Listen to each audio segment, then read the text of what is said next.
Is this the episode where skip to the point finally jumps the shark? I mean, how can customer-centric be a buzzword? How can companies that are not customer-centric survive? Let me give you an example. Can I be honest?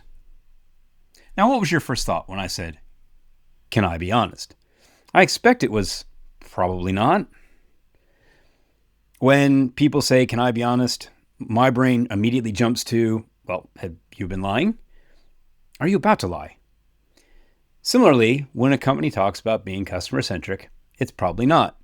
Because when a company tells you it is customer-centric, they're probably about to do something that is, well, frankly, not. I mean, customer-centric should be a Category 1 buzzword. It should be a really easy and quick way to describe a company whose business model is, its decisions, its incentives, its technology, and its processes are designed around increasing customer value and reducing customer effort, even when that conflicts with internal convenience or short-term revenue goals. Unfortunately, I think it's fallen into a Category 2 buzzword, complete and utter nonsense. Customer-centric has become code for pay attention to what we say, ignore what we're about to do. Let's skip to the point.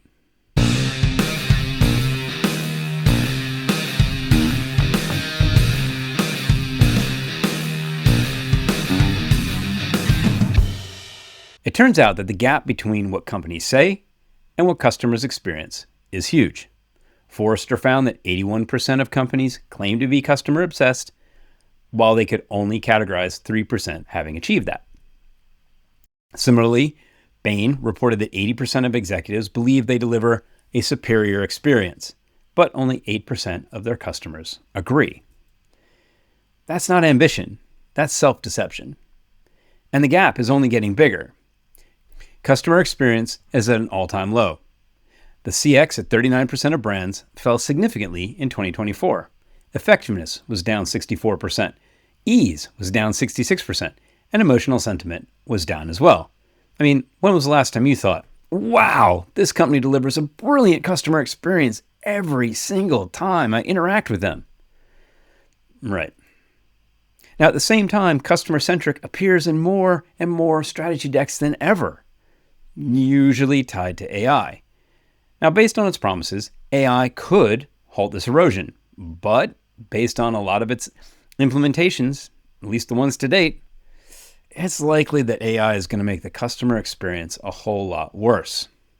I live in what used to be an old neighborhood shop. My area was one of the first planned communities in London with about 300 houses and 8 pubs. Sadly, most of those pubs are gone now, but I still have a covenant on my deed that prevents me from selling alcohol out of my front room. Now, when my house was a shop, there was a church at one end of the street and a pigsty at the other. The pigsty is now the primary school, but the church is still there.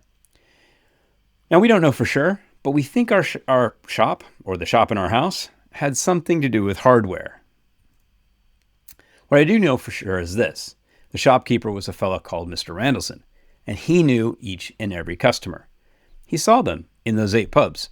He saw them at the church at the end of the street. He saw them when he was out and about. He knew what they liked and what they didn't like. He knew what they needed and what they didn't need. And he knew who was doing well and who was struggling. He used this knowledge to deliver excellent customer service every time they came in. He knew them as customers, but not as records, as people. Now, our challenge today is the same, and yet very different.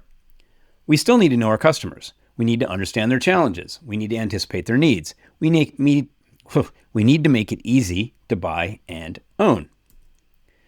Mr. Randallson was able to make a living out of the 300 houses in the neighborhood. We can't. We must do this at a much larger scale.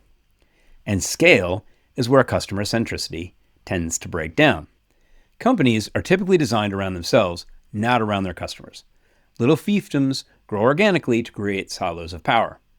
The lords and ladies must look after their fiefdoms because the royal court deals out promotions, praise, and budgets individually, so those silos are strengthened. The siloed structure leads to siloed data, and siloed data creates fragmented customer experiences. Even if companies were designed around their customers, Short-term growth horizons lead businesses to develop incentives that are completely misaligned with customer centricity. Incentives are company-focused rather than customer-focused. Short-term incentives drive revenue. Every sales team I've ever worked with has a thing they do to celebrate a new deal. Typically, it's ringing a bell, although I did work for a company that had a rubber chicken that was quite noisy when squeezed just the right way. Even though long-term incentives drive customer retention and long-term company value, I've never seen a customer success team that celebrates a contract renewal. Of course, there is a full debrief with all of senior management when a big client doesn't re-sign. The real problem with being customer-centric is that too often the emphasis is put on measurement rather than delivery. Now, for the last quarter of a century, we've had Net Promoter Score, or NPS, and that's been popular because it's very, very easy to measure. All you need to do is ask, how likely are you to recommend, this company? But there's got to be more to it than that. First, single point metrics can be very misleading. And I hope that your customer satisfaction and loyalty is a lot more nuanced than, hey, pick a number between 1 and 10. Properly implemented, NPS requires detailed customer feedback, best captured through a conversation at a time convenient for the customer, not a web form that stands between them and the rest of their day. This follow-up should also be done by management. They need to hear directly from the customers, not through a word cloud aggregated around mushy themes. Now, don't get me wrong, I love a dashboard, but this reliance on measurement over delivery reminds me of a quote from Hamilton: "Winning is easy, governing is harder." It's easy to focus on scores, surveys, and sentiment, but focusing on handoffs, policies, staffing, customer-focused incentives, overcoming product constraints, those are both harder and a lot more expensive. When dashboards feel comforting, customers frequently feel friction. Being customer-centric is more than a slogan. Policies and processes need to be for your customer's convenience, not yours. And unless you're starting from scratch, there needs to be a significant investment to change systems and break down those data silos.